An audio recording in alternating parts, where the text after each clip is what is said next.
신약 371페이지입니다. 신약 371페이지입니다. 너희 중에 누구든지 지혜가 부족하거든 모든 사람에게 후히 주시고 꾸짖지 아니하시는 하나님께 구하라. 그리하면 주시리라. 오직 믿음으로 구하고 조금도 의심하지 말라.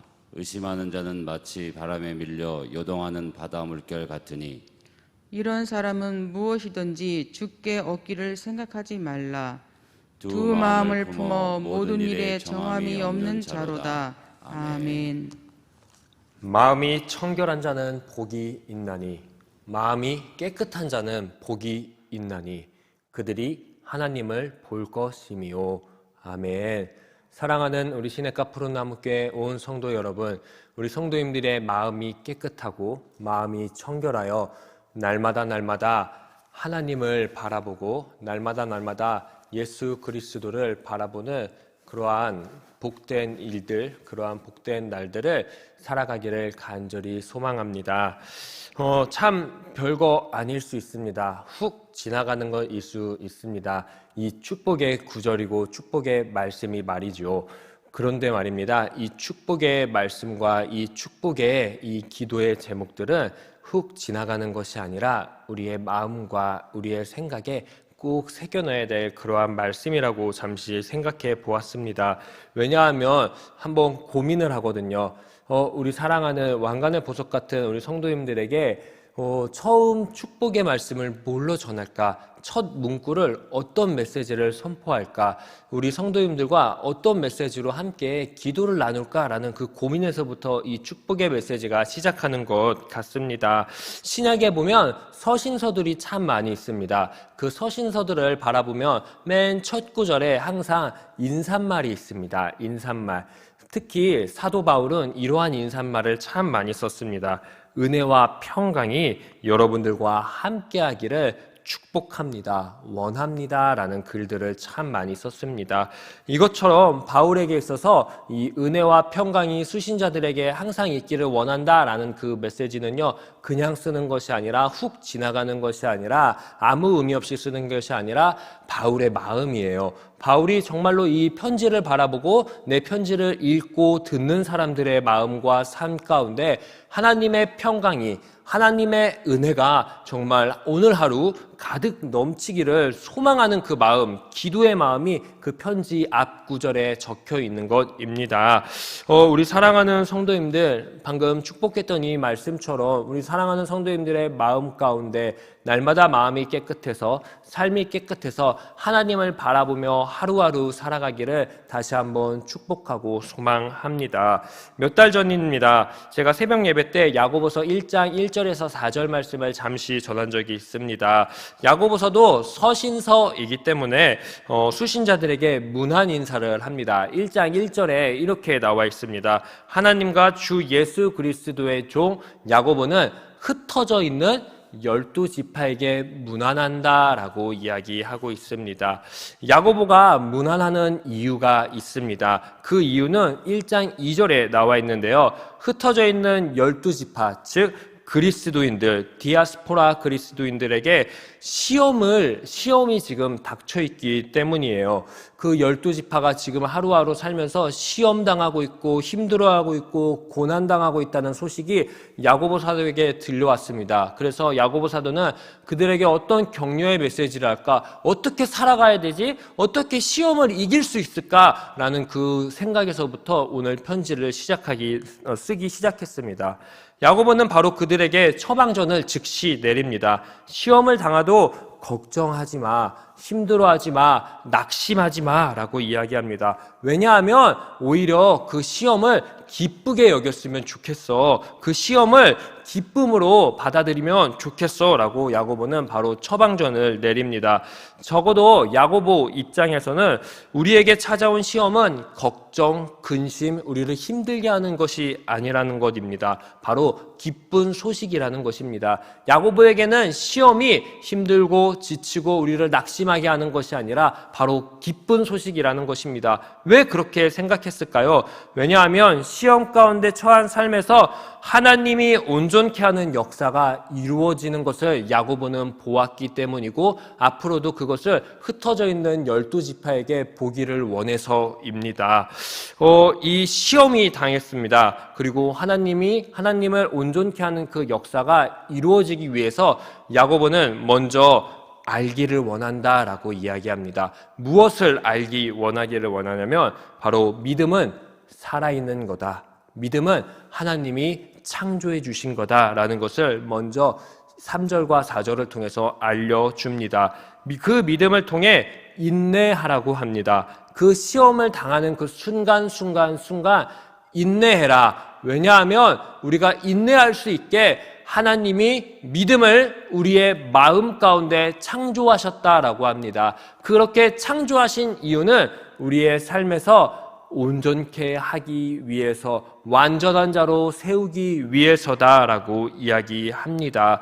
그렇기 때문에 야고보에게 시험은 바로 근심, 걱정, 낙심, 낭망, 우리를 힘들게 하는 것이 아니라 바로 하나님과의 관계를 더욱더 돈독히 하게 하고 하나님과의 그 관계 안에서 우리를 더욱더 완전한 자로 세워가게 하기 위해서이기 때문에 기쁨으로 받아들이고 인내하며 이겨내자라고 그렇게 수신자들을 격려하고 있습니다.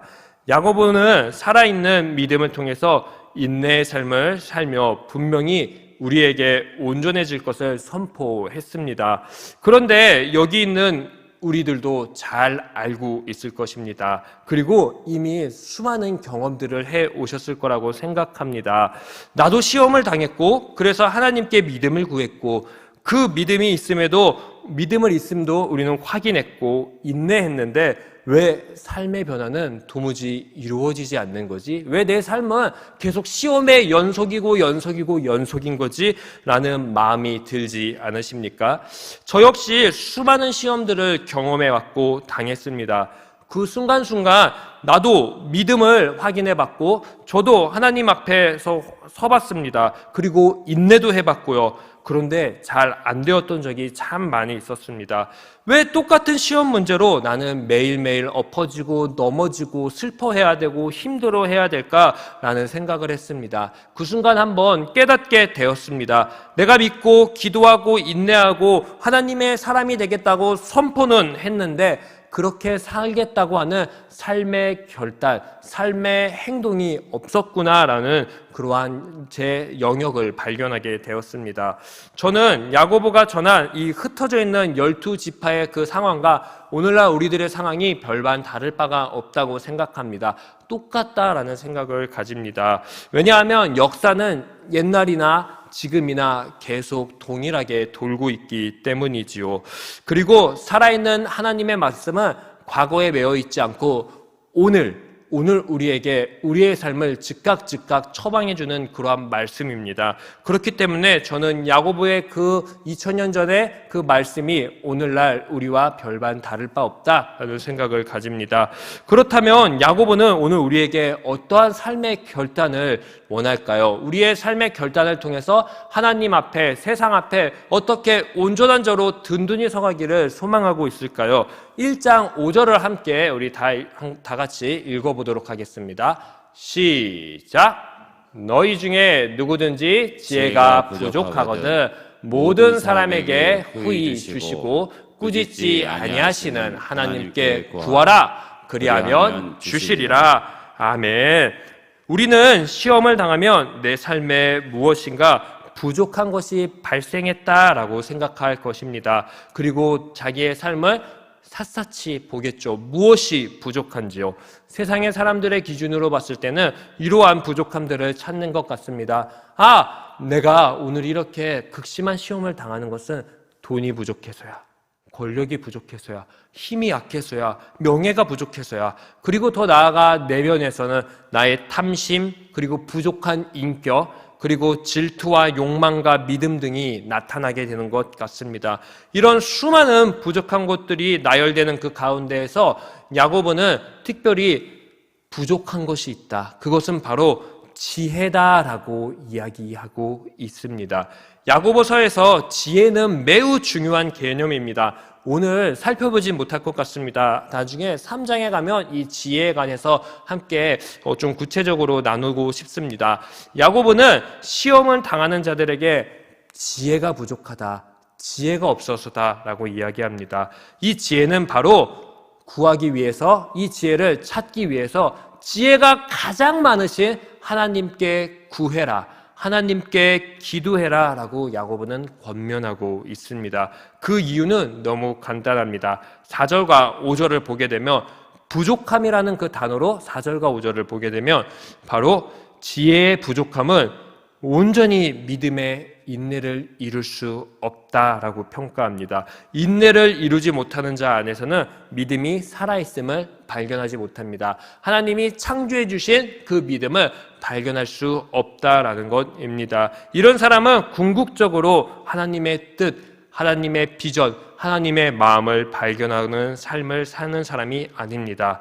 그러므로 야고보는 시험을 당하면 삶에 부족했던 지혜를 하나님께 구해라, 하나님께 기도하라는 실천적인 메시지를 오늘 우리에게 전해주고 있습니다. 오늘 이 새벽 저는 잠시나마 오늘 성도님들께서 각자의 자리에서 또 온라인에 그 예배드리는 가정 안에서 잠시 조용히 기도하면 좋겠습니다. 하나님, 지혜를 달라고, 세상의 지혜가 아닌 하나님의 마음을, 하나님의 뜻을 아는 지혜를 주시옵소서라고 기도하고 꼭 응답받는 그러한 하루하루를 사시기를 간절히 소망합니다. 1장 5절을 보게 되면요, 참 재미난 사건이 있습니다. 야고보는 시험을 당하면서 하나님께 부족한 지혜를 구해라, 기도해라 라고 이야기하고 요청했습니다. 기도하면 분명 하나님은 후히 주신다라고 이야기합니다. 그리고 우리가 기도하는 그 하나님은요, 바로 우리를 향해 꾸짖는 분이 아니다. 그러니까 하나님께 언제든지 편안하게 기도하고 구해라 라고 요청합니다. 수신자인 그 상황을 자세히 한번 살펴보면은 그들의 삶 가운데에는 하나님께 열심히 구하는 사람들도 있었던 것 같습니다. 그와 반면 하나님께 구하긴 구하나 기도하긴 기도하나 후히 주시고 꾸짖지 않으냐 하시는 그 하나님을 잊어버리고 그냥 맹목적으로 기도하는 사람들도 있었던 것 같습니다. 이런 똑같은 시험이 발생했는데 누구는 하나님께 간절히 기도하고 하나님의 목적과 비전과 하나님이 어떤 분이신지를 알고 기도하는 사람이 있는 반면 누구는 그냥 기도하고 하나님이 어떤 분이신지, 하나님이 어떠한 일을 하는지 그런 것을 까먹고 살아가는, 까먹고 기도하는 사람들이 있는 것입니다. 왜 그렇다면은 하나님을 망각하고 살아가는 것일까요? 후히 주시고 꾸짖지 아니하시는 그 하나님께 우리는 알고 기도해야 되는데 그냥 맹목적으로 기도하는 것일까요? 4장, 마태복음 4장 3절을, 야고보서 4장 3절을 보게 되면요, 이렇게 쓰여져 있습니다. 구하여도 받지 못하면 정욕대로 쓰려고 잘못 구했기 때문이다 라고 이야기합니다.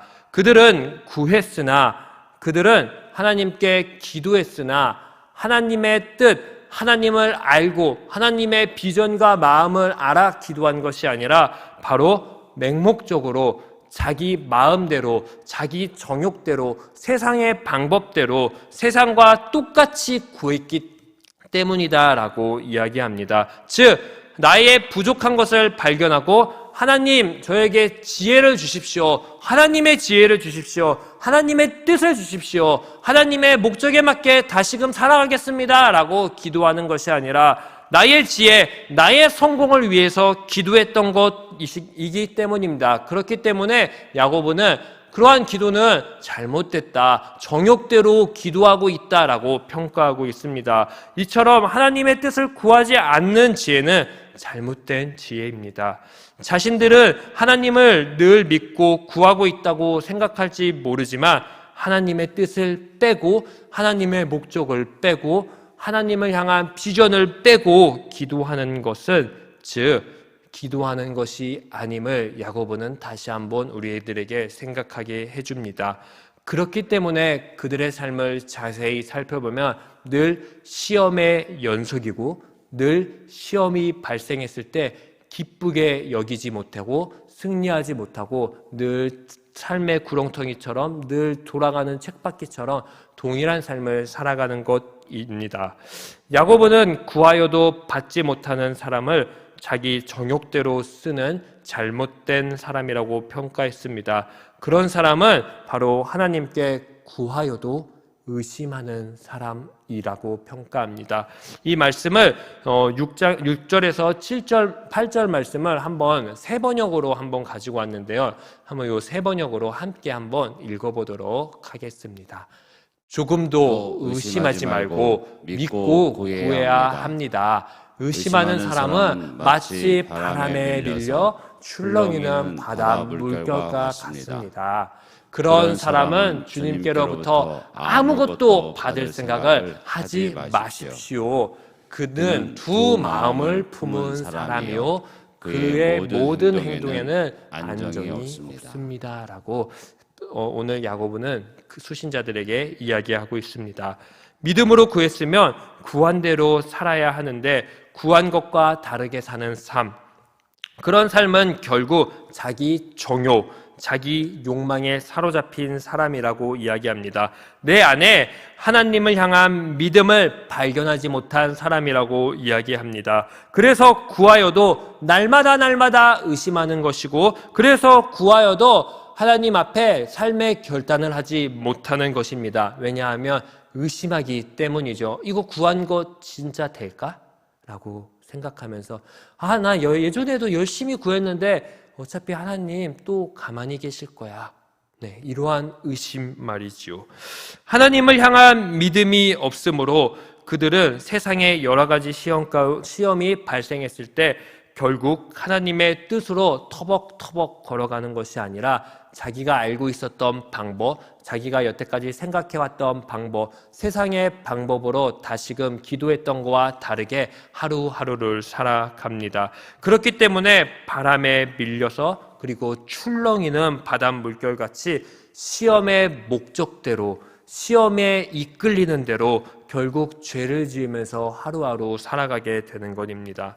정말 죄송하지만 그런 사람들을 바라보고 7절에는 아주 무섭게 평가하는 것입니다. 바로 처음부터 주님께 받은 것이 없는 사람이다 라고 이야기합니다. 왜냐하면 그런 사람의 삶에는 하나님을 향한 온전한 마음이 있는 것이 아니라 두 마음을 가지고 하루하루 살아가고 있기 때문입니다. 이 두 마음은 마태복음 아까 축복했던 5장 8절의 말씀과 이어집니다. 마태복음 5장 8절 말씀 함께 읽겠습니다. 마음이 청결한 자는 복이 있나니 그들이 하나님을 볼 것이며. 아멘. 두 마음인 사람은 절대로 죽었다 깨나도 하나님을 볼 수 없습니다. 두 마음인 사람은 죽어도 하나님의 뜻대로 살 수 없습니다. 그래서 구해도, 그래서 기도해도 의심하는 것이고, 그 의심을 하니까 후히 주시고 꾸짖지 아니하시는 그 하나님을 믿지 못해 삶에서 매번 반복적으로 시험을 당하면서 하루하루 살아가는 것이고, 시험을 이겨내지 못하고 살아가는 것입니다. 저 역시 늘 설교를 준비하면서 마음이 참 불편했습니다. 다시금 이 마태복음 5장 8절 앞에 서 보았습니다. 너 김건모 오늘 하루 살아갈 때 정말 마음 청결하게 살아가고 있니? 매일매일 하나님 바라보고 있니? 다시금 말하면 매일매일 깨끗한 삶 살아가려고 노력하고 있니? 라고 들려왔습니다. 너 마음이 청결해서 두 마음이 아니라 오직 하나님을 향한 한 마음으로 하루하루 살아가고 있니? 그래서 오늘 하루 하나님이 주신 이 축복의 하루, 하나님의 나라를 누리고 하나님의 나라를 이 세상 가운데 어떻게든 전달하고 확장하고 증명하면서 살아가고 있니? 라는 생각이 매우 많이 들기 시작했습니다. 삶에 크고 작은 시험들, 그리고 죄들이 있습니다. 유혹 안 받는다고 저는 부정할 수 없습니다. 저도 수많은 유혹을 받고 수많은 죄들을 날마다 어쩌면 지고 살아올지 모릅니다. 배고파면 배고파서 죄 짓고, 사고 싶은 게 제 눈앞에 보이면 욕망으로 사고 싶어서 죄 짓고, 그리고 잘하고 싶은 것이 있으면 너무 잘하고 싶어가지고 누군가 옆을 상처 주면서 살아가면서 죄 짓고, 또 더 나아가 하나님만을 바라본다고 이야기하고 있는데 하나님을 바라보는 것이 아니라 세상의 평가를 바라보면서 세상 앞에 살려고 하는 그러한 마음들이 있는가, 아니면은 그렇게 살아가고 이미 있는지 다시금 생각해 보게 되었습니다. 이럴 때 하나님의 지혜를 구했었어야 되는데 설마 세상의 지혜를 구하고 사는 자이지 않니? 라는 생각들을 다시금 가져보았습니다. 나의 잘됨을 위해 이미 내가 정해버린, 내가 이미 결정해버린 그 길을 걸어가고 있는 욕망의 사역자이지 않는가라는 생각을 다시금 가져보았습니다. 왕관의 보석 같으신 우리 시냇가 푸른나무교회 성도님들, 우리 성도님들의 여러 가지 시험의 문제가 있을 거고 삶에 힘듦이 있고 어려움이 있을 거라고 생각합니다. 그런데 너무 낙심하고 낭망하지 않았으면 좋겠습니다. 그 시험의 문제 때문에 하루하루 하나님이 주신 그 하루를 포기하지 않았으면 좋겠습니다. 그 가운데에서 먼저 기쁨을 맛보시기 바랍니다. 바로 어떤 기쁨이냐면 하나님이 오늘 나를 부르시고 있구나, 나를 찾고 있구나, 나를 온전케 하기 위해서이겠구나, 그리고 내가 오늘 하나님을 향한 두 마음이 아니라 한 마음으로 살기를 오늘 주님은 원하시기나, 내가 깨끗한 마음으로 온전히 하나님만 바라보기 원하시는구나 라는 그러한 생각으로 오늘 주신 하나님의 그 말씀들을 꼭 붙잡고, 오늘 만난 그 하나님을 꼭 붙잡고 하루하루 나아가면 너무너무 좋겠습니다. 저는 오늘 말씀을 마무리하면서 1장 5절 말씀을 읽고 마무리하고 싶습니다. 왜냐하면 이 말씀이 저에게 참 은혜가 되었기 때문입니다. 함께 한 목소리로 읽어보도록 하겠습니다. 시작! 너희 중에 누구든지 지혜가 부족하거든 모든 사람에게 후히 주시고 꾸짖지 아니하시는 하나님께 구하라, 그리하면 주시리라. 아멘. 하나님은 꾸짖지 아니하십니다. 하나님은 절대 우리를 포기하지 않으십니다.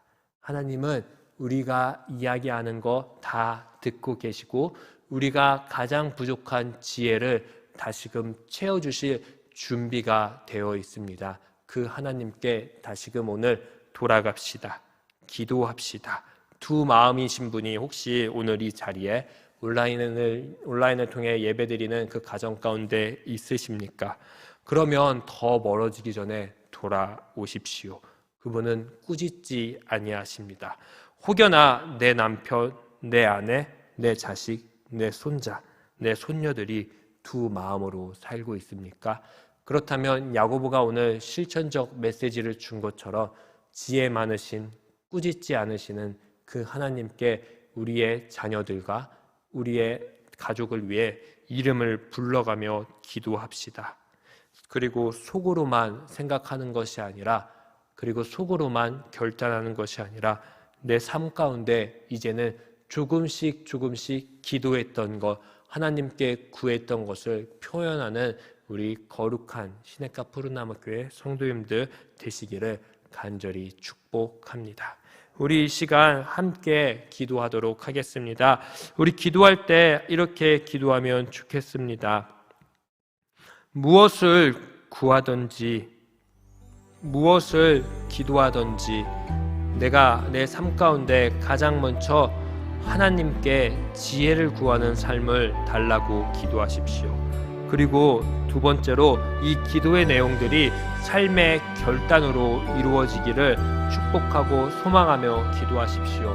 마지막으로 오늘 있을 새생명 축제와 그리고 추수감사절을 위해 참 기쁘고 감사의 그 메시지가 이 세상 가운데, 이 교회 가운데 전해지게 해달라고 이 시간 주의 이름 한번 외친 뒤에 합심해서 기도하겠습니다. 주여!